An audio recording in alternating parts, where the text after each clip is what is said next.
Okay. So, morning, Krish. Morning, Sridhar. Great meeting you. Did I call you KK or did I call Yeah, you Krish? KK would be fine. Even my mother calls me KK. Yes, I'll call you KK. So that's what you've been known all this while. Yeah, most people, like I said, even mother is the same. I am absolutely delighted that we're having this conversation this morning. I think this is giving me an opportunity to know you much more than I ever did before. So this is absolutely great for me. So let me. Yeah, you were one of my inspirational people in Ogilvy, and I Yeah. learned a lot from you. So yes, it's a pleasure to be here in another role. Yeah. So tell me, KK, let's start from rewinding a bit, okay? So Okay. tell me about your early days, home, parents, siblings. Where were you born? Where did you do your schooling? All that kind of stuff. Okay. School, I college. hope it's of some interest to somebody. But yes, one of the To things. me certainly, and Yeah. to my audience. Yeah, I'm hoping it will be, yeah.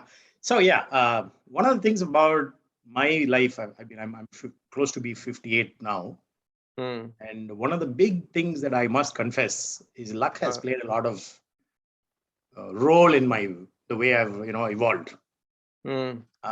Yeah, I was born in Bangalore, so Bangalorean, Tamil. Okay. Dad, mom, grandfather, grandmother, uncle, large joint family. Okay. We live in Coxtown, which is the cantonment area, big Okay. bungalow. And so it's a large joint family, like most traditional Tamil families are. And it's a strange kind of family because at home we were very traditional, but outside I think a lot of people were very anglicized in the way they went Ah, about things. So it's a Jekyll and Hyde. My grandfather would wear a flannel and a top hat, walk around, then come back and wear a dhoti and do his puja. So it was like that. okay. And yeah, so I went to Clarence School, which was just 2 kilometers down the road. It's not a very well known school, but it is a damn good school. It's an absolutely fabulous school. Hmm. And one of the things, obviously, it was a Christian school, so it had a lot of these embellishments of Christianity. But as a school, as the teachers, and they did a lot of work, sincere people who wanted genuinely to help us all out, learn things, So that inspiration to learn more than teaching was important. Okay. I went through school, but in school, I wasn't what you call the topper. You would expect people from my background to be, my parents and all were toppers. I would be in the 10th or 12th rank. And that would be largely because I took part in a lot of things which were not necessarily academic. Of course, in the academic field, maths, I was very good. English, I was very good. And I was very good in scripture, the biblical studies. Oh, I was excellent. I would beat the Christians also, you know, beat them all in the marks, because one of the things about the school was if you did well in the uh, biblical studies, what they call scripture, hmm. they would waiver a lot of the fees. Okay. So being a thrifty person I said this is a good thing too. Yeah. So inculcate. Yeah. So but I took part in plays. We had something called a play day. We had sports day, and then we had speech day. So debates and plays. And it's a very all-round kind of a school. So we had all of these things. We would play hockey between Jan, Feb, March. Then we play cricket April, May, June. July, August, September would be football, and then we would study because the exams came in December. It was a Jan to December kind of a school. So it sounds like most of the time you're outside the classroom. Absolutely. No, but it's a very disciplined one. I mean, I wasn't bunking it. I used to take permission and go out. Right. So it was a very organized, very good school. And one of the things I learned in my school, uh, which is even the motto of my school, very, very nice. It said, our utmost for the highest. That's the motto of the school. Say that again. Our utmost for the highest. Our utmost for the highest. Yes. So whatever you do, you have to do your utmost in order to achieve whatever is the highest that is possibly can. So that school motto. Highest that you can. That you can. I mean, highest can be anything, but within what you can, you have to achieve That's highest. beautifully said. It's a beautiful school. Started by two Protestant things, Redwood brothers. Utmost. Say that again. Utmost. Our utmost for the highest. Our utmost for the highest. It's a brilliant. I wish I had that in my school. Yeah. It was there in the school board right in front as you walked Very in. nice. You see it, all the things. And then when you become a prefect, they gave you this, you had to take an oath. And that was beautifully written. All of these British guys were wrote beautifully written. I promise to be in behavior exemplary, in work diligent, in service unselfish and faithful, Wow. almost always doing my best for the school, for the country, and for my family. I mean, the other way around, the family, country. Fabulously written. And when you take that oath, you will feel, you have to do the good things. So You have to take your oath like this. Keep your hand and no, do this. we have to do this. Do that. Yeah. Hmm. One among equals. You're not a superior student because you're a prefect. Okay. And you had to be. Yes, it was a great school. So passed out of the school. Juniors, I was the wicketkeeper in the school. Okay. But in 1978, I saw Bjorn Borg. I didn't see him. I heard him on the radio and I was very fascinated. So I took lawn tennis. So between 78 and 83, I played a lot of tennis. In fact, I came to Bombay, played tennis at the Bombay Gymkhana, the Car Gymkhana. Really? Okay. Hyderabad, in Coimbatore, in Madras, in Chandigarh, in Allahabad. I used to go play the tournaments.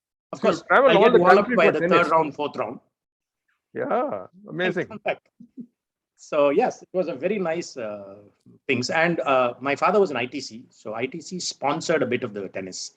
Get a racket and a skit and things like that was fun. So as long as you're doing okay in school, you played your school, you had to wear your ITC t-shirts. That time the slogan, I used to call it slogan. Of course, I learned better. It used to be New Horizons, New Hopes.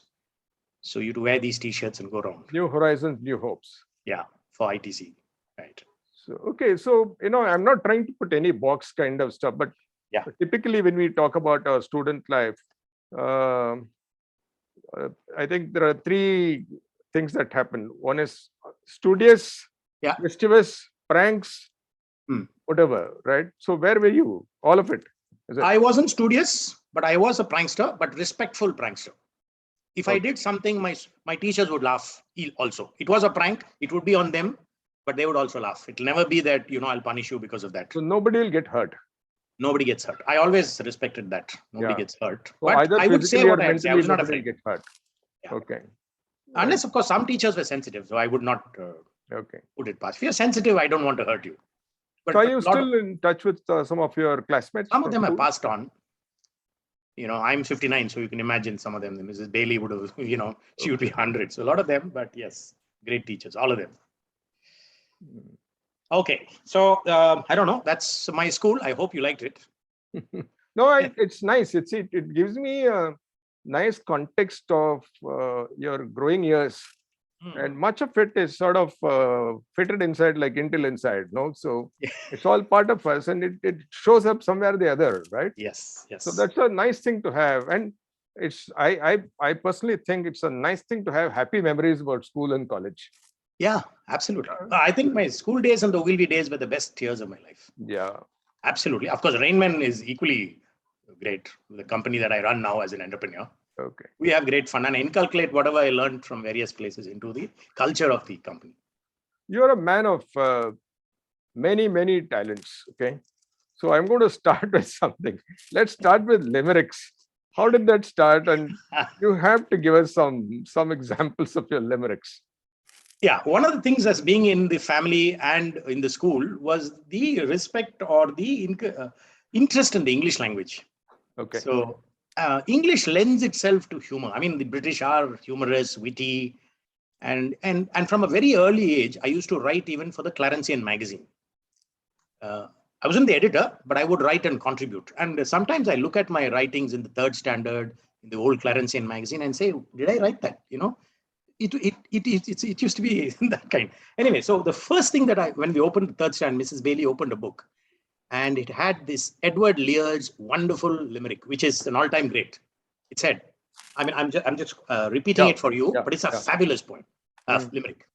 And for those who just to be interested, limerick is a 5-line poem, just 5 lines. The sole purpose is brevity and humor. First and the second and the fifth line rhyme, third and the fourth line. And it has a meter. So you got to go da da da da da. So here's it. There was a lady from Niger who smilingly rode on a tiger. They returned from the ride with a lady inside, the smile on the face of the tiger. This was my first introduction to limerick. So Mrs. Bailey was the person, and she had a little chuckle. She would laugh like that. I mean, she would do it every year for everything, right? Did you write that? No, that was Edward Lear. Okay. I missed that. Yeah. Okay. No, I wish I had written it. I absolutely wish I had. I wish. Yeah. It's in the pantheon of limericks. This stands as an all-time great limerick. If you're a limerickan like me, you would respect this. So Edward Lear was the founder, and he basically wrote children's poems in 5 rhymes. So I said, this is absolutely fantastic. So I turned the book, and Mrs. Bailey reads the next limerick. This is English class. You start off with English, but you don't learn limericks. But this school had these ways in which you have to. The second turned around and said, there was a lady from Finn who was so exceedingly thin that when she essayed to drink lemonade, she slipped through the straw and fell in.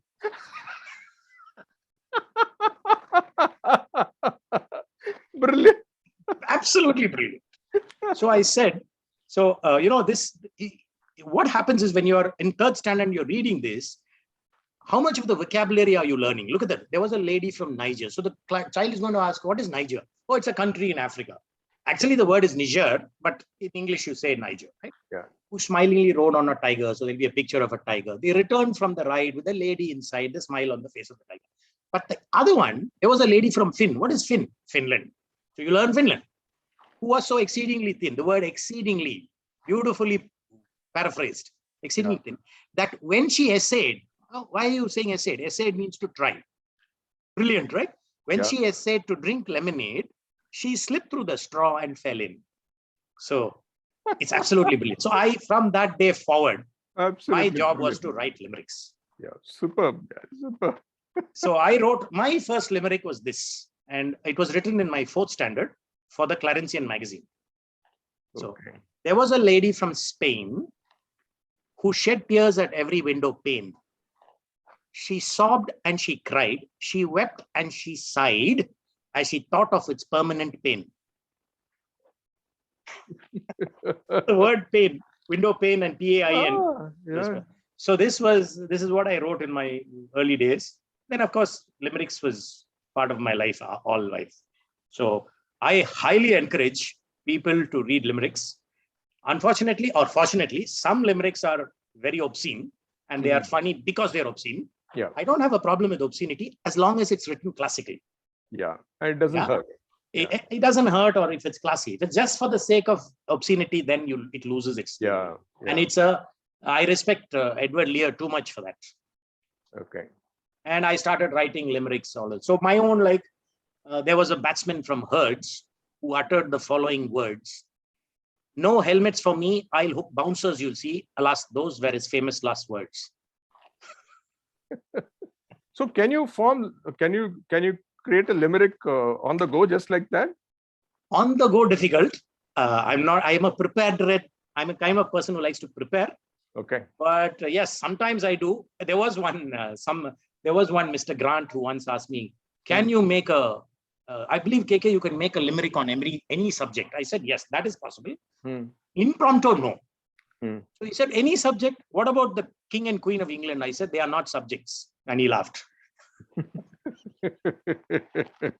I had this repartee, right? So when you have something like this, I love this kind of, sometimes I get it. So I'll say the quick repartee is also part of this, is it? Absolutely. Repartee, limerick, pun. These are the humor things. And you got to say it without a smile. Unfortunately, I can't. I'm not Brit. So I giggle a lot. So have you created limericks on some of our own common friends? I did one in direct marketing when you were there. So I'd say that. I came in from the agricultural background. I used to work for Indo-American hybrid seeds. I had no idea of advertising. And then, people, Tina and Farida and Lanli and all we went through this big training that you had, which is amazing. I mean, let me say that here on record that the training in Ogilvy is equivalent to a Harvard training. I mean, it is absolutely fabulous. Practical, theory, books, library. What a library we had. Yes. And you had a librarian also. Librarian, absolutely. Where do you work? I'm a librarian. In which company? in Ogilvy and Mather. What? Yeah. That's okay. So the training there, and I made my first limerick for Ogilvy there. It said it's about direct mail. So we used to do mail, no? There was no email there, it was mail, right? So the secret of good direct mail is the list with which you nail your prospect with an offer at a time right and proper. The result is a response or sale. Brevity, entire your you know what you said, you came up with this first training program, you said list, offer, timing, creative, response, device. So I converted that into a limerick. It's just 5 times to 1 this time. That Exactly. kind of that one. Overall, so much times to 1 kind of stuff. Yeah. Absolutely. So So, I hope you like my limericks. I've written more than 1,000 of them. One day I shall publish it. you must publish it. I mean, It's called, you have the book written will be called, 1,000 limericks. oh, more than 1,000. Okay. In fact, even in our WhatsApp, you'll see more than 20 of. I've been one. Yes. I keep coming. I've been seeing some of those. Yes. Impromptu, no, but on any subject, yes. Yeah. So far, I haven't failed on that. And it's just not like it's written. I mean, you like it because it's not quality. I will not send it to anybody. It has to. Yeah. So that's an interesting thing that you're saying. It's like in any kind of writing, you start writing, then you start editing, and only the final stuff goes. So even in the limericks, I hear you say that there is some kind of editing, improving, polishing that happens before it's actually revealed to the public. Is that correct? Correct. First, you have to get the concept. So in direct mail, for example, you have to get the concept. The concept was list, offer, timing, creative. How do I make this do? Then get the rhyming, the timing, then edit it and then publish it. So yes. So my book is going to be called One for the Roads. RHODES. Yes. Because the road scholars. So this is meant for the road scholars. Right. who've been very learning all the time without any fun. So this is meant for them. So it's called One for the Roads. It'll have 1,000 limericks. 1,000 limericks. Yes, absolutely 1,000. You have written 1,000 limericks. More than 1,000. My God. So yeah, but not everything is relevant for everybody. Yeah, obviously. So we will edit and use it. Yeah. So who is going to publish it? I mean, have you spoken to publishers? I just put it on the net or make it a Kindle or something like that. Oh, are you going to do it on Kindle? I don't know. I don't think people read books today. Yeah, that's a pain. That's a bit of a concern. Correct. Reading is not something that is inculcated very. Okay, just to say something to you, saying I'm quite happy to introduce you to literary agents. Okay. Whatever it is worth, and you can explore it. Yeah, we can do that. I mean, we can explore it for whatever it is worth. Okay. Yeah. My other concern is that one is people don't read it. Second is I'm not so sure limerick is very fashionable today as it was in my time. Yeah. I don't think people read it and then turn over. That'll be a big disappointment for me. If you read a well-written limerick and you just pass it with you don't even get it on your head, then it's for me not at all. That'll give me any satisfaction. But now that you say that, maybe a little bit limericks have to be listened to when somebody's saying it rather than read it. It's so funny when you say it.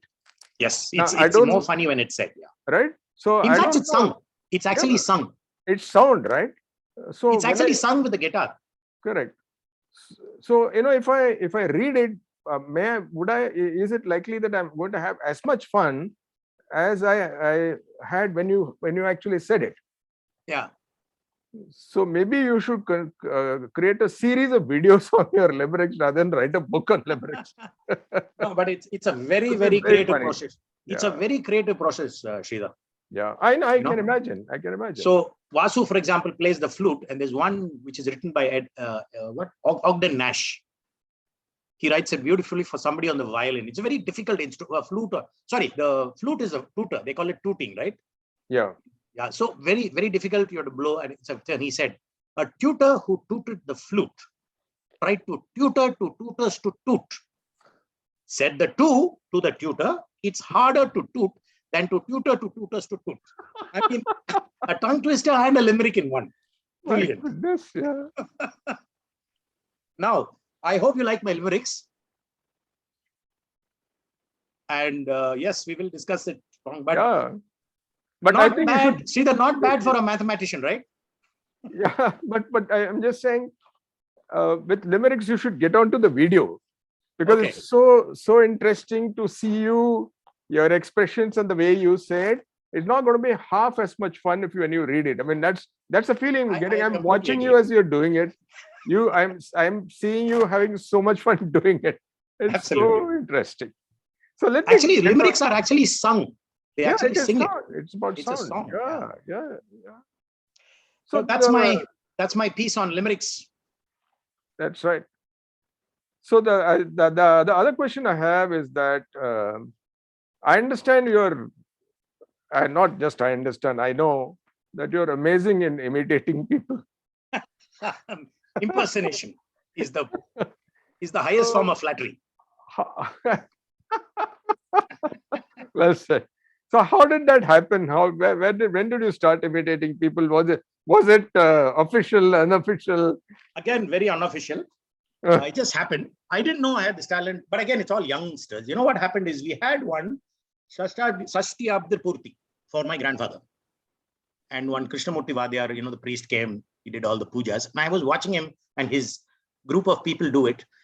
And when you say the mantras, Veda, whatever, there's a particular cadence to the whole thing. There's a music to it, right? Yes. Samaveda has a different music. Right. Rig Veda has it. So they have this different music. So I thought this will be interesting. And my thing was, why don't I do a nursery rhyme in this? Because one of the things that we used to do is before we go to school, there'll be one big puja that we do for the kids, right? In those days, it's not familiar now, but they do, and on a plate of rice, I had to write my first two alphabets and things like that. And they inculcate the knowledge. Very beautifully done, that ceremony. I just love it, but it's lost to. Anyway, so this cadence I picked up and I said, I've got to do this in a nursery rhyme. So I went, one of the most lovely wonder-struck new nursery rhymes for me was Twinkle Twinkle. And I'm a very big fan of nursery rhymes. I still repeat them every day. But this is amazing. Written beautifully. Twinkle, twinkle, little star, how I wonder what you are, for a child. Up above the world so high, like a diamond in the sky. So I said, let me do this if I have to do it in Rig Veda or, the cadence of the Veda. So let me do it. And I did it. And my relatives and friends laughed. They said, this is fantastic. So it goes something like this. Twinkle, twinkle, little star, how I wonder what you are up above the world so high, like a diamond in the sky. When the blazing sun has gone, when nothing shine upon, then you show your little light. Twinkle, twinkle, all the night. So it went well. Just pick up the cadence, put it into the thing. So this is mimicry. So they said, oh, you can do that. So I said, started doing people. I did my schoolmaster, school teachers, obviously we're familiar. And then I was introduced to the great speeches in 8th standard, the great speeches of Abraham Lincoln's speech or Winston Churchill's speech. And then I said, if I have to, I started mimicking this. And then during the play day and school day, my school, we would go and have these talents. And then I would go and speak like Winston Churchill or something. That time, my voice was not so, I didn't have such a big bass, lighter voice. But as I grew, you pick up the accents. That's important. You have not only have to pick the voice, you have to pick the accent, because the Brit accent is different from the American, from the Australian. So you need to pick, and you have to pick those things. So yes, I spent some time learning that. Cricket commentators. So this is where all these things you pick up and you learn. Yeah, so I do a bit of limerick, and my limerick range is very wide. Most people do a film star or one of these, but I do Tamil people, Karunanidhi, or I'll do a Lalu Prasad Yadav, I'll do a Rashid Khan, or I will do a Winston Churchill. My range is a lot bigger than most impersonators. Have you done Shivaji Ganeshan? Not Shivaji Ganeshan, but I can do MGR pretty well. Oh, do MGR. You want me to do it now? Yeah. Ratatin Ratamana Urampe Tari Gulame Nagaratu Sauriangal Gramatukum Varagantu. I do Karunanidhi also. Yeah, this Karunanidhi fellow. Let's do Lalu Prasad, for example. Yes. Jab tak rahega samosa mein aloo, tab tak rahega kursi pe lalu. How does Karunanidhi say Jyoti Basu? Swati Basu. I don't know if I'm going to get stoned. The video is going to get stoned. Lots of guys are going to come and say, how dare you? You probably have to edit it out. Have you imitated any of our friends? Common friends? No, Sridhar. You need some practice. As I said, I'm a guy who needs practice. You can't do it impromptu, but when I do it, I'll do it well. Yeah. I can do Nelson Mandela, for example. Oh, okay. Nelson Mandela, I cherish the ideals of a free society for which I am prepared to die. So like that, I'll be doing things. And then who else? This guy, I do Chris Tarrant, who does Who Wants to Be a Millionaire. So he's the first person, Kaun Banega Crorepati's English equivalent. Or so Chris Tarrant says, hello and welcome. I'm Chris Tarrant. I've got candidate David Beckham with me. He's on 100 pounds. He's used 2 lifelines and he's about to use the 3rd. You got that? So what else? So, very interesting. And I also understand that you write a lot. Yes, I do write. So that is something of great interest to me on 2 angles. One, writing as a subject, and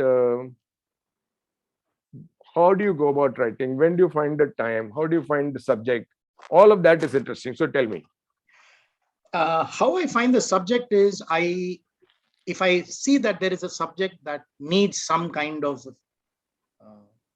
explanation, right? More interestingly done, then I decide, I write it down in my diary and say, maybe one day I should write this. I highly prepare. So I've got this diary of mine and I'll write it in there, right? So I'll say this has to be written. Then I'll mull a lot of thoughts and put a lot of thoughts into the paper first. So it's not like some people are extremely good. They just sit on a typewriter and chip. I can't do that. I have to prepare. So I will think about it lots of times, and I'll put sentences. And it would maybe a week later, something will come out.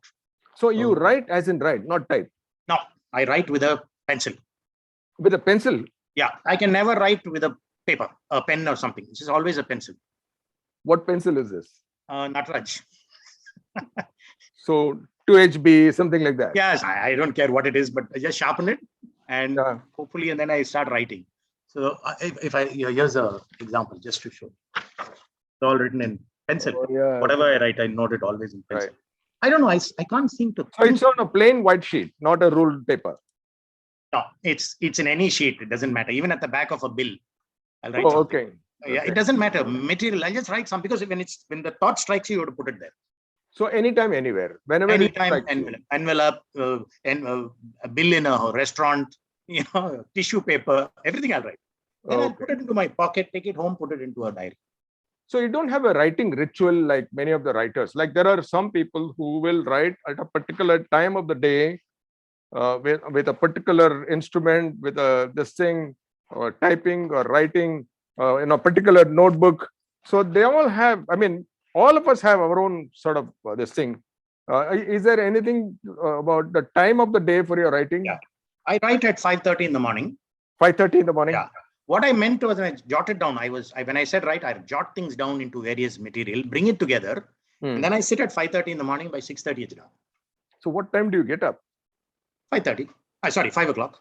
5 o'clock. Yeah, that's when I'm at my desk. So 5 o'clock, you get up, brush your teeth, and get on to writing. Make some coffee. Oh, make some coffee. You make your own coffee? Yeah, filter coffee. No, yeah, of course. So you make filter coffee? Yes, filter coffee. Oh, wow. So I use, let me state a few brands here. Kothas coffee is my favorite. Sometimes I get Narsus. Do you add sugar to your coffee? Very little. Very little. Yeah, so you have a decoction pot. Let me tell you a trick about how to make your decoction thicker. Okay. So you have the 2 portions, right? The Yes. top and the bottom. You put the powder on the top and you put hot water, right? So add a small bit of sugar to it, to the top. So when the decoction comes out, it's more syrupy and thick. Okay. And I'll do that. And then the coffee is divine. So let me get that straight. There are 2 portions. The top portion, you add the powder, which is coarse. Right. Then there is a little umbrella which you press down so that it holds, the holes. Right. I put the sugar on top of that. You put the sugar on the powder itself. On the powder itself. And then press it down with the umbrella. And press it down, then put your hot water. And what trickles down is a decoction syrup and not just decoction. Okay. Always good to learn something new. This is where did you learn this? I used to experiment. I was a coffee drinker. I used to drink several cups a day. till acid reflux hit me. Then I stopped coffee and tea completely. But when I was a coffee drinker, I used to try all of these experiments. My father used to be experimenting on coffee, and we tried different powders, this, that, etc. I mean, coffee was a ritual, for instance. Absolutely.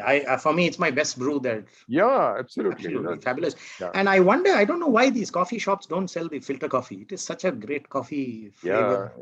Yeah, all these. Today, coffee has become such a mess. Macchiato, cappuccino, all kinds of French names to it. Correct. And it is shit. Yeah, absolutely. I think you have to approach it with some kind of love and respect. I think that's the feeling I have about coffee. Yes. Brewed with love. Absolutely. Absolutely. It doesn't, it is. So So this is a good thing. Yeah. Let me come to your writing part of it again. How do you choose subjects to write? Have you written articles in LinkedIn? I'm keen to know a little more. What is your advice I have for young writers? I usually write for my own pleasure of family, friends, etc. But recently I've started posting my articles on LinkedIn. Okay. And I'm obviously in LinkedIn. It's a professional environment. So I talk about my business and about my professional things. Yeah. And I give very cheeky ways in which I explain a lot of complex things in a simple language. That's what I hope to achieve. At least that's what I hope. So I'll have a cheeky headline, which will usually be a pun or a proverb that's mixed up. So for example, one of the things I said, progression beyond regression, right? That's one of the articles where people are using regression. And then I said, no, that's not a good technique. You need to move on, right? Things have moved on. Then I've said one man's binomial is another man's poison. So two different distributions. Yeah. So I start with this, and then there's an apt, the next line in my heading will be what I'm trying to say. Because when you write for LinkedIn, you have to make it interesting for the reader and also make it search friendly for the people who are searching for it. Right. The keywords and the zany words must be there in that. Right. So I will say how to estimate long-term effects of advertising. So that's okay. And then I will say something like, are we missing the elephant in the room? I've also written a poem for one, which is called Attribution, how to attribute. I don't know if I'm sure you would have heard it in our generation. It was a very famous poem. 6 wise men of Hindustan who's learning much inclined went to see an elephant, though all of them are blind. So I twisted that. It's on my LinkedIn. Okay. It's about how the different techniques, how people use different techniques of attributing whatever you're doing in marketing to sales. How are you saying, does my TV work? Does my print work? Does my promotions work? Yeah. How do I attribute it? So there are several ways in which you do it. And I have given it in a poetic form, not limerick though. Right. Normal thing. So I also do that. I'll read a poem like Walter Scott and or something like that. And I will take 2 lines from there and then write something in. So that's what I do. So yes, writing is mostly copied from the great men, but then twisted because my brain is twisted. So I twist it and make it things like. Okay. Proverbs are puns, proverbs. These are my go-to things in English. Interesting. So there are a couple of things that I want to check with you. I use some of the tools that are available for improving writing. Yeah. Okay. One is that Grammarly is there. Yes. There is something called Grammarly. Then Co-Schedule. There is a thing called Co-Schedule, which can help you write better headlines. Okay. It can tell you. It gives you the score on your headlines, kind of stuff. Generally, it works. And then there is a readability score that is available both on in Microsoft Word itself can give you readability scores. And I also use something called Hemingway. Okay. Hemingway is an app. Hemingway is a very nice app. And it see, for instance, on readability, the thing is the length of a sentence matters. Yeah. Right. A sentence more than 10 to 12 words is more difficult to read. Yes. Then active voice versus passive voice, size of paragraphs, all of this matters. So Hemingway straight away highlights difficult sentences for you. Okay. Right. Then you can actually say how to manage that, etc. Co-Schedule, the headline stuff, it tells you what is the readability of your headline and so on. But these are those are not absolute stuff, right? But they're damn good indicators, especially when you're working alone. You don't have a team, or you don't have colleagues to use as sounding boards and so on. So these are pretty useful stuff to have, right? Okay, so these are tools to help you write better. Yes, to help and you write better. comprehension, brevity, grammar, Right. word sentence construction, usage, fabulous, interesting. Grammarly, for instance, so will straight away tell you some letter is missing, spelling is wrong. Even as you write, it pops up. So that helps you. So it's like having a obedient assistant. Or in my case, Mrs. Bailey behind my back, correcting my sentences. Brilliant. So you mentioned a little about the subjects that you write. Yeah. Right. Have you tried fiction anytime? No, I'm not a very imaginative person beyond a point. I think to write fiction, you have to have an imagination or experiences that you have encountered in your life, which are starkly different, which have different emotions. My life has been very along the straight path. So my writing is about very obviously fun and nonsense things, but serious things like how to mathematics. I write about the stock market also. So how do you use mathematics in order to profit from the stock market? Because by chance, like I said, I've told you in my beginning, I said luck has a lot to play. So when I quit Ogilvy, I joined Computer Sciences Corporation. And by complete chance, somebody said, you should be going to this.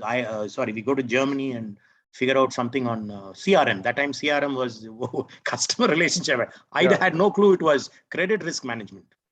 So I went and sat there, and this things was fascinating. It's about how do you give loans and stuff like that. And it was a Citibank. And I was in Germany for about 3-4 months, learning about lending money, which is credit risk, investing money, which is stock market and the bond market and the currency market, and insurance, which is risk taking, measuring risk. And so I did a course on all of those things at ripe old age of 40. You're talking about ripe old age of 40. I'm 70. I'm going to be 70. You're always learning.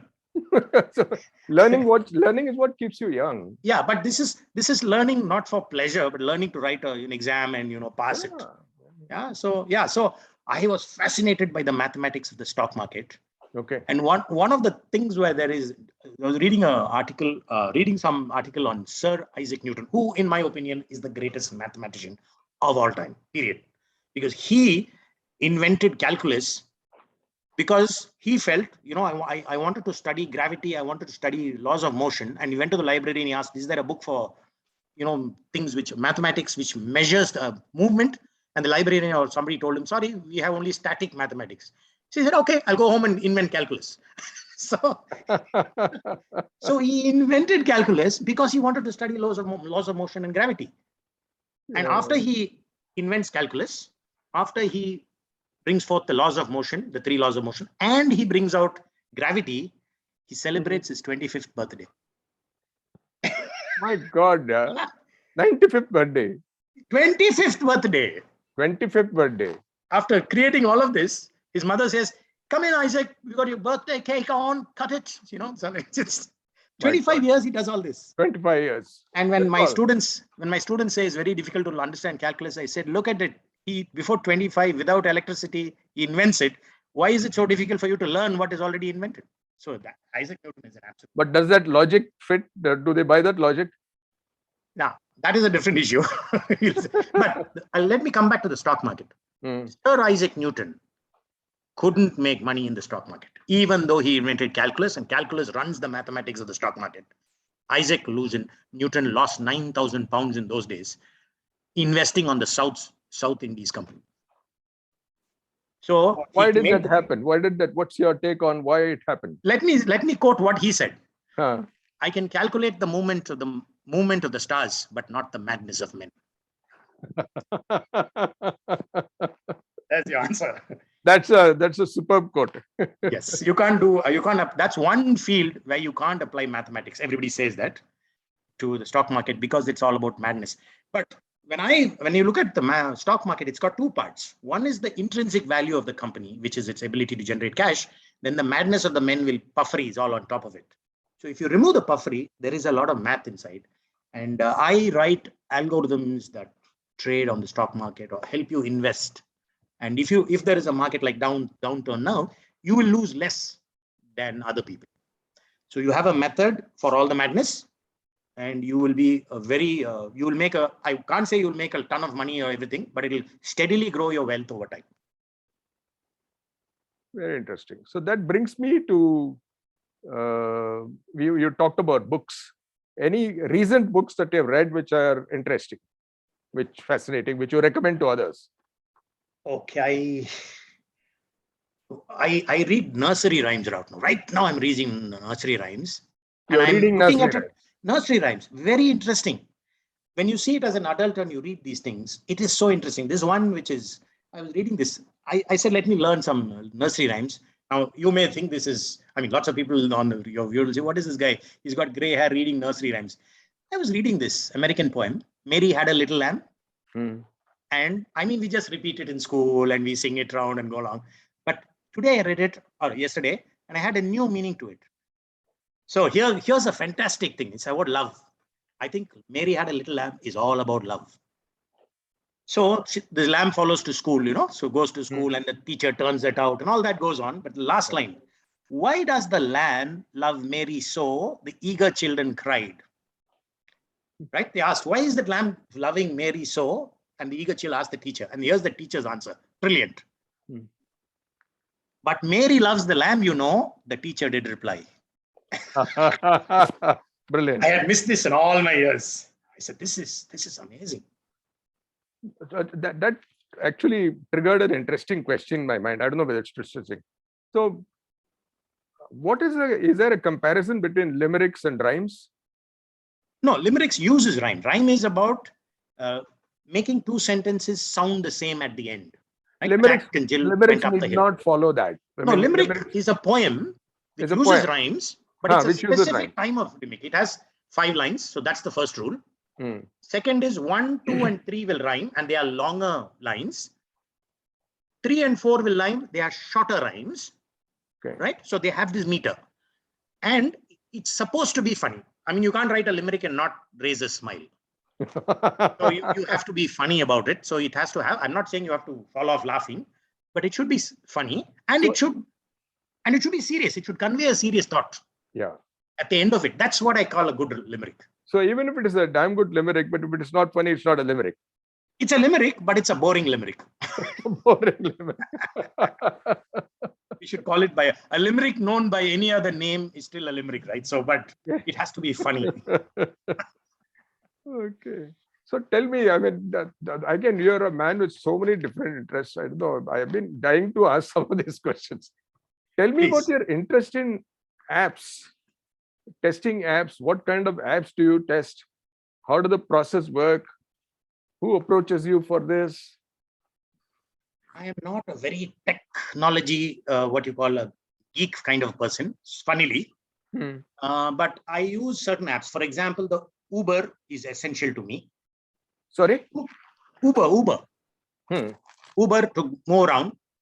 Then I use Truecaller to find out who's calling me if I missed out. I use what is called any of the apps to trade on the stock market, etc. So I have a few apps on that, run the the finances and things like that. WhatsApp, of course, to keep in touch and right.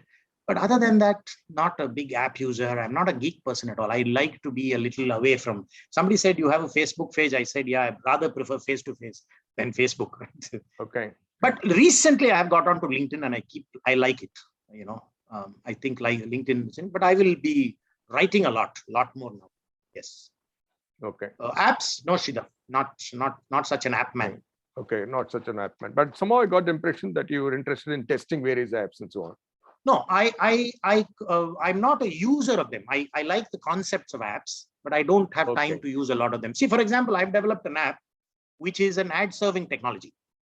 Right now, along with a couple of partners, my algorithm with a few people, we work together to create an ad serving technology. Now, what does this technology do? If a client wants to serve ads, all you need to do is fill up a profile form and submit it, and then hand over your creatives, give some money to the thing, and put a thing. It will do multivariate testing based on the mathematics. So it will find out whether women are responding or male. Is it rural or urban? Is it English speaking or Punjabi speaking? It will learn through this app. It will learn and will start serving ads only to those people who resonate with the ad and will click. So this is currently being used by our SAPA, L. Subramaniam school. He uses it he's one of our big users of the app. L. Subramaniam, the violinist. The violinist, yes. What does he use the app for? He's got a school called SAPA, South Music, some SAPA school, where he recruits people globally, and he sends out this communication ads through our app, which talks to people who are interested in Carnatic music or any music, for example, or violin in particular. Okay. And then they fill in a form and they submit. So, I mean, he's one of our clients, but it's very targeted towards, if you have a low budget and you want to be very, very sure, this app will be good for you. Okay. So like my stock market app. If you want to be conservative, don't want to lose money, use my app. You want to be rich tomorrow. You created the stock market app? Yes. So can you send me the name of the app? So I'll let me tell my wife about it. Yeah, I'll send it to you. You just have to log on and work on it. Yeah. It's called Pairs Trade. PEARS as in pair. Okay. Pairs Trade. The take on PAIR, because if you read my latest LinkedIn, it says, why trade in one stock when two will do? So pairs trade is about diversifying and trading in two pairs. I'll send you the link and I'll send you the article. Okay. Why trade? PAIR. Yeah, PAIR, I made it a pair, PEAR, just to sound different. Somebody's going to say, hey, KK, you made a mistake. I said, now you notice. So you'll remember this. Yeah, correct. Just send me that. So I'll pass it on to my wife. Yeah. Yes. So it's a very good app, and it will help, especially retired people who want to make a little bit more money. You have a pension going and you want to make some extra money without taking too much of a risk. It'll work well. Okay. So tell me a little bit about your family. Who's interested in the kind of work? What do they think about your work? Do they understand? I am a superstar in my family. Okay. I don't know, but you live in this world where everybody thinks you're something, God's gift to mankind. That's wonderful. You're a superstar in your family. In my family, yes. Super. Wonderful. I'm the go-to man for any problem they have. People come to me, or for them, whether I give them good advice, bad advice, they will always come to me. That's something that they always like, my sense of humor. They hang around with me, all the youngsters. Yeah. So family, my father sadly passed away April last year, but he was an amazingly funny man till his last day. And he was brilliant in his humor. Mother still lives with me. She lives upstairs. And I have a sister who lives down the road, her husband. I had two brothers, both of whom have passed away. And I've also had a sister who also passed away. Okay. So every decade I lose a sibling. Sad. What was your father's profession? What was he doing? He was an ICWA guy who worked for ITC. Oh, okay. Cost accountant. Cost accountant. One job, Sridhar, 1954, 1994. Brilliant. That's it. Just walked in and walked out. And his retirement speech was absolutely hilarious. Right. Yeah. The other thing that occurred to me is that some of us carry family traits of some sort, right?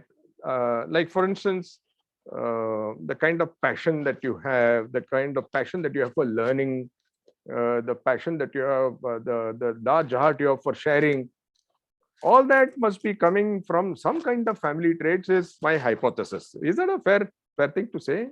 Absolutely. Because whatever I do, my family does it in larger measure. So if you're talking about sharing knowledge, my grandfather is the epitome of it. He would do anything to help kids become better, speak English, learn math, whatever. It was like that. My mother's very passionate about teaching, the young brides how to cook and manage a family. She just completely things. My dad was obviously the humor clown in the family. He was absolutely funny. And he had wit. I mean, I have to think through humor, but he would get it like that. Even when he fell down in the hospital,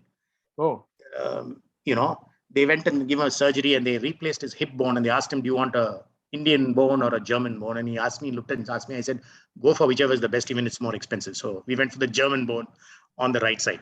And 6 months later, he fell down again and broke his left side bone. So again, we went for the German one.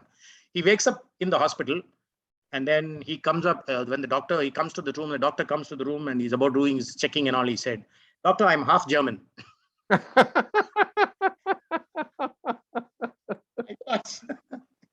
Oh, my God, it's amazing. No, in spite of all that pain, ordeal, he comes through it. No, he's always like that. One day he picked up the phone in our house. You know, the black phone we used to have in the 70s.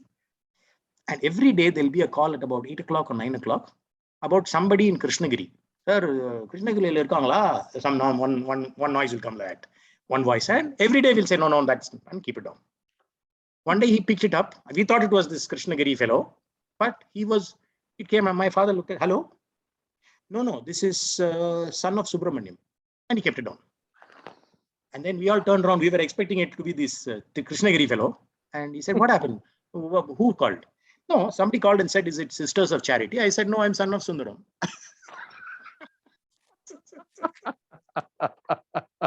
He was like that.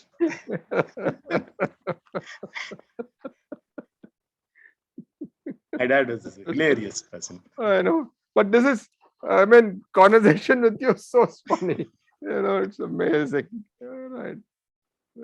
Yeah, I guess. Is there anything that you're spending time on in learning now? I know that you're constantly also learning. This is something I've heard about you from our common friends, that KK is constantly learning something new. So is there anything that you're learning? See, to keep up with right now, data science and analytics is a very big hot skill to have. And the stuff that I learned in my masters have all been obsolete. So you have to constantly learn new things. So on the job of my profession, I would constantly be learning. You can see the books around here, whatever you're seeing, I have to read about different things. So that is mathematics and statistics you have to keep up. And one of the good things I must have been, there's a regression called the Cox's regression invented by David Cox, 1972. I must have used abused his invention in so many fields. Okay. I've used it to predict next best product to sell in a CRM environment, right? If you've already bought how do I be early recommendation engines, what you see on your Amazon today, I've already developed that in 1999. Okay. Right. So using the Cox's regression, I used it for the Royal Challengers cricket. Okay. To create the impact score for players, bowlers, batsmen, and all-rounders. And then based on the impact score, put a valuation on the player, and then built an algorithm which RCB now uses. You can see it on TV. When they buy the players, they're using a software that's developed by us in Rainman. Wow. So it's a function. It's two parts. One is built by the cricketing people. Both the partners are big cricket fans, and so they have this cricket knowledge, domain knowledge. And then there's part mathematics that goes into merge too. And then we built this algorithm. It's been used pretty successfully to pick players. Even on the day of the match, you can actually run the algorithm, and it'll say, given this stadium, given this opposition, it will pick a set of players. And when you validate the players, if you look at past data and you can actually run it, you'll see there's about an 80% accuracy in who's winning. So it's an interesting one. I think, I don't want to sound very pompous, but I think David Cox will be extremely proud to know that I've used it in a cricket environment. Fantastic. His invention is used. He did it for insurance, basically to predict when somebody is going to die, right? That's what his predict Cox's regression was. But we used it to say when the person is going to get out or when he's going to get a wicket. There's a series of events, and then as a person gets out. I think it's in my career, this has been best I've ever done. So what is your typical day like? What time do you get coffee, 5:30, coffee, look at the mail, write a few silly things, shoot off mails, then go home, bath, shit, shower, shampoo kind of thing. And breakfast, run off to office. I carry lunch. I've always done that. I don't eat outside often. So lunch, I have meetings with my partners or teams, sometimes client meetings. We do a lot of training. And one of the things is bonding. So I have my team down for lunch. We'll be discussing jokes. We'll discuss what they did last evening and which other things. So we discuss everything under the sun, from whether you like dogs or music or all kinds of things. And then we go back to work till about 6, come back, listen to music. I sleep early, 9:30, I'll be snoring. Oh, but this online thing that's happening, how has life changed for you? Made it easy. Yeah. Yeah, because I can store a lot of stuff. I don't have to have a lot of book notes. It's all kept on the No, but system. all the team bonding and all that, how does that work for you? Oh, that's face to face. Face to face. Yeah. We all lunch, sit in the lunchroom together and have a hearty laugh. I remember one of David Ogilvy's quotes, there must be laughter in the corridor. So, yeah. So you all of you actually physically go to an office and work. Is that what you're saying? Yeah. Right now we are working back to office. We used to work from home. Okay. All back to office. During the pandemic, when we were not going out anywhere. At home, we moved immediately. I think my partners are very, very good at moving business. I had the greatest doubts. I thought we will collapse. But my partners, they don't have any fear of anything. They just said, let's move. Okay, you have to move home. That's how you have to learn to work. That's it. You have this system, you Zoom, all of these things. Train me on 2 days. I'm up and running. I'm never. So everybody worked from home, but it didn't feel like working from home. No, it didn't feel like working from home at all. Though I like the concept of a face-to-face thing. Yeah, obviously. I didn't notice anything. I had a lot of apprehensions, I agree. And but it worked very fine. We just did our mathematics for each person sitting in his home, bring it together, finally write a presentation, online, make it, go to the client, present it to the client also. Everything is online. Okay. In our business, I guess it's easier to do it than somebody who's a doctor or a lawyer. That's true. That's true. Yeah. How are you looking at the future? I mean, today we are in what, 2022? 22. So let's say 2025. What might be life like for you? Yeah, I'm hoping that my company, which we're doing some extraordinarily good work in the area of marketing analytics and all, will grow. I think that's my ambition. Is one regret is that we've not grown for the talent that we have, all of us. We've not become a big company. I don't know whether size is an important factor, but I can't say that we're doing so much of good work for so many big clients, and we are still one, boutique shop, profitable, but having fun, but it's not growing. So that is a regret that I have. I hope to be growing in that area. So that's my commercial ambition. But over a period of time, I'd like to teach. I want to go back to the love that I have for teachers. I want to bring it back into teaching. So teaching is to the dying day. You will actually physically go to an institution and teach students. Is that way or online? Either that or I'll do it online. I'll hopefully join a Byju's if Byju's is listening. Byju's or a Coursera, these kind of guys. I have material here which is worth, I don't know what, we can use it. Sridhar, I just forgot about, you said one of the things, what book are you currently reading? I said nursery rhymes. There's another book which is there, written by a guy called Herschel Gordon Lewis. Which one? It's a book by Herschel Gordon Lewis. Caution on twist. No. Herschel Gordon Lewis. Okay. Herschel Gordon Lewis. Okay. Yeah. He's a copywriter like Drayton Bird. And he's written a book on how to write direct mail copy. I think I've heard of this guy. I've maybe even read it years ago. I think the book was in our library. Okay, right. But I think very few people actually read it. Drayton Bird's book was read a lot. Yeah. Maybe it was. I don't know. Have you read his 2 books, Drayton? Yeah. I bought Drayton Bird's book. I brought it. Right. Okay. So this book, it's about writing a great copy. And you know what's the title of the book? How to write sales letters that sizzle. Right. Herschel Gordon Lewis. I remember now. I was reading that book. I said, this is a brilliant book. You should go back and read it. So well written. Absolutely. That sizzle, you can see the drama in that headline. And then Drayton Bird's very famous, how to write a creative brief. Yes. the Pope and Michelangelo. You know that? Yeah. Brilliant. Absolutely. Right. Please paint the ceiling. That's the kind of brief. He still continues to write, Drayton. Amazing person. Are you in touch with him? No, I'm not in touch. I just attended one workshop of him. Okay. But Drayton Bird is an amazing person. Yeah. The other thing you might be very proud of is one of my favorite books is Mr. David Ogilvy's Ogilvy on Advertising, because I think far from being an advertising book, it's everything else also. Yeah. Absolutely. It's a book on life. Absolutely. We pursue knowledge the way a pig pursues truffles. What a picture. That's nothing to do with advertising. Yeah. The and here's one in man had vision. Yeah. And I think one of the best things that happened to us is that he visited our office in Bangalore. Yeah. We all got time to spend time with him. And he saw our library. He And he said something very interesting to me. He saw me interacting with people. Okay. And once he and I were in the room, and he said, "Do you always bark orders at your people?" You did. I did, yeah. So I till he said that, it didn't sort of strike me at all that I'm coming through like this.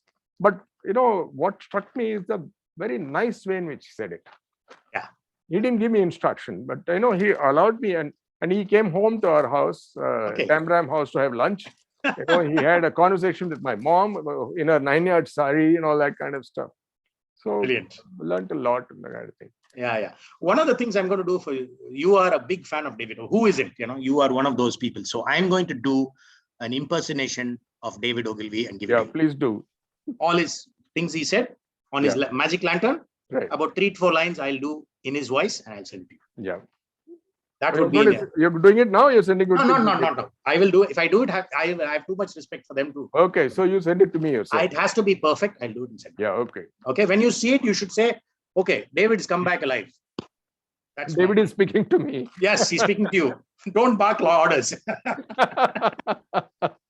I'll do that and send it to you. You can keep it for. Yeah. It's very interesting. When he came, we had to be prepared for this thing. So I did a little bit of homework on what he likes and so on and so forth. And one of his secretaries told me he loves chocolates and loves ice creams. Okay. So we had a stock of chocolates and ice creams in our office for him. So he was very happy with that. And the other thing that we did was we had spoken to all our people, and they should have had read his books. Yes. Ogilvy on advertising, and then the first book, and so on. So whenever he spoke to people, our people quoted from his book, and he said, "Your people are so well read." Yeah, I think a lot of Indians quote him more than most other people. Yeah. So we had a very nice time, and we learned a lot from him. Tremendous amount. And I was, one of the things about I obviously I'm in the analytics space. I'm what I call a jealous of the creative, but I run my analytics. And in 1957 or something, he's made this fantastic quote. It is absolutely fantastic. He said, "We prize both the analytical and the creative. Without the first, you will not know where to go. Yeah. Without the second, you will not get there." Yeah, good. He said that. Good. Yeah. Superb, so I've memorized all the magic lanterns in my head. Yeah, I know you're the walking, talking magic lantern now. But I think even in the agency today, I don't think people might have even looked at those things anymore. I mean, everybody is so keen on discovering and inventing their own stuff rather than finding out what is available and what can be used, kind of stuff. There is nothing wrong in inventing and discovering new things, but sometimes it may not be necessary. That's all. And somebody has already done a great thing. I think you should not try to overdo it. Yeah. I know David Ogilvy said compete with the immortals and all. Yeah. But he should have also said borrow with pride. Yeah. So there is a thing called beg, borrow, and steal. He had said beg, borrow, and steal. Yes. But our people say we don't want to beg, borrow, steal. We'll invent, even if it is worse. Worse off. That's right. So. We are so honest. Good, dear. Is there anything else you wish I had asked you, but then feel free. Yeah, I think most people would have asked this question: who inspires you, or who are the people who you? Yeah. That's a favorite question most people ask. And sometimes your heroes are what you can have heroes and not follow them at all. But if you have heroes, you got to. My hero was my grandmother. Who's that? My grandmother. Oh, okay. Tell me more about her. Blind at the age of 40. Okay. Completely. We're a joint family. Completely blind. But not for one day did that affliction affect her. She was absolutely 9-yarded, absolutely the same in every way. She was very good looking, very tall and good looking and fair woman. But nobody would say she is blind. But she continued life as though it was not. What you do not have, you never miss. She was like that. Today I remember, go back and say, how did that woman run?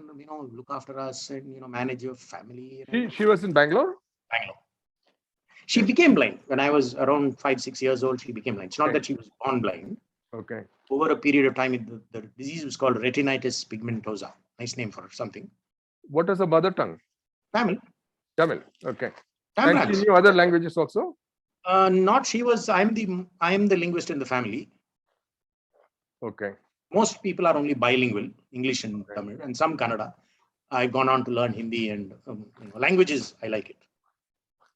So I'm What about your fluent in parents? Kannada, Tamil, English, Hindi. Hindi, not so much, but I can manage. What about your parents? Parents worked, as I said, my father worked in ITC, cost accountant. Right. Mother's a housewife. Okay. And very will give a lot of advice to everybody. All the new maids will come, new brides will come to her and say, "Now, how do I cook this?" So that Meenakshi Ammal types. Oh, Samit okay. Par. Cook and see. Yes, cook and see. She's the Meenakshi. She's still up there. And if I do something wrong, her famous lines. Right. At Right. third standard, I started smoking a cigarette, thinking that if I smoke, I could be able to draw very well. I had this theory that if you smoke, you can draw very well. So I started one fag a day. I mean, one day I told her, my dad caught me, brought him home. And my mother told me in very nicely, she said that, I've given birth to you, but I can also take your life away. Very nice. From that day, I stopped smoking. That's the end of it. Third standard, and that was it. Yeah. Yeah, lovely parents. I said luck has a lot of place. You have to have good parents. You got to go to a good school, neighbors. Every company I went, I had great bosses, inspiring bosses everywhere. So and now partners who are fabulous. So that's luck. You can't have that much of luck and not do well. Excellent. Yeah. Absolutely. I truly enjoyed this conversation. Is there any question that you want to ask me?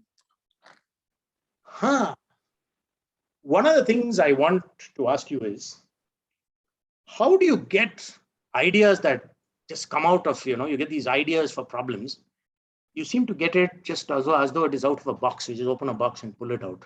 And whenever I've gone there, you just sharply come at it at that point and you bring an idea which is so relevant at that point. How do you do that? See, like everything else, it requires some practice. Okay. Okay, it's not just like that. For instance, if you come to me that you want an idea for something, right? One of the things that I've learned is to ask some simple questions as to what are you trying to solve. Very often, if the problem definition is not sharp enough, then you're not going to be able to get relevant ideas. I'll tell you a very simple thing. 4 questions to ask. What is happening today? Okay. What would you like happening instead? What would you like happening instead of this? Okay. Instead. What is coming in the way? Therefore, what is the biggest barrier for which you want ideas? Okay. Okay. Now, once you get clarity on this, then I can do very many things. So I'll say, listen, is that's what you're looking at? Speak to KK. Speak to KK is an idea. Yes. Okay. Right? So that is one possibility. The other thing is that most of us, when we think of ideas, we want to give the perfect idea. An idea is like a just conceived baby. It's not a full-grown adult. So give yourself the license to give an idea which is not yet fully formed. Right? So that's why you use prefixes like, what if we do this? How about doing this? Why not do this? Suppose we try this. Now you see, they're not prescriptions. It's not like a doctor giving you medicine saying, have this for so many days, for so many times a day kind of stuff. It's actually opening up possibilities. So when the say, for instance, it's like, as I said, just conceived baby. The news has come that the girl in the house has conceived a baby, and there is celebration, right? Nobody is going to say, is it a boy or girl, twins or otherwise? Will the girl become a doctor and the boy become an engineer? That's not what we are getting into. The very news that she has conceived a baby is cause for celebration. And we don't know what the baby is, whether it's going to be twins or otherwise, boy or girl, nothing, right? So same thing with an idea. I think you must actually approach it with a sense of anticipation and joy. So that is a climate. So I went to attend a training program. Creativity is a function of climate into thinking. So provide a safe climate and think. And don't worry about being right or perfect. I never worried about that. That Yeah. is something that I learned from you a long time. Right. There was another very interesting quote. Perfection is a bus that never arrives. Yeah. So that's how you get ideas. I mean, that's a separate subject. You and I can have a conversation about that, because I'll go completely bonkers talking about it. Okay. Yeah, But both of us, absolutely. more so me, I love to talk. Yeah. But I also know when to shut up.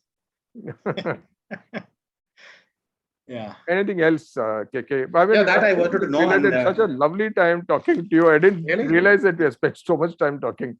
You know, but it was wonderful. I'm absolutely delighted. We'll be in touch. Okay. Yes, sure. And I'll send you some separate material on the ideas part. Sure. Okay. Pleasure talking to you, and a great reunion. Send me your mailing address. Okay. I will do that. Yeah.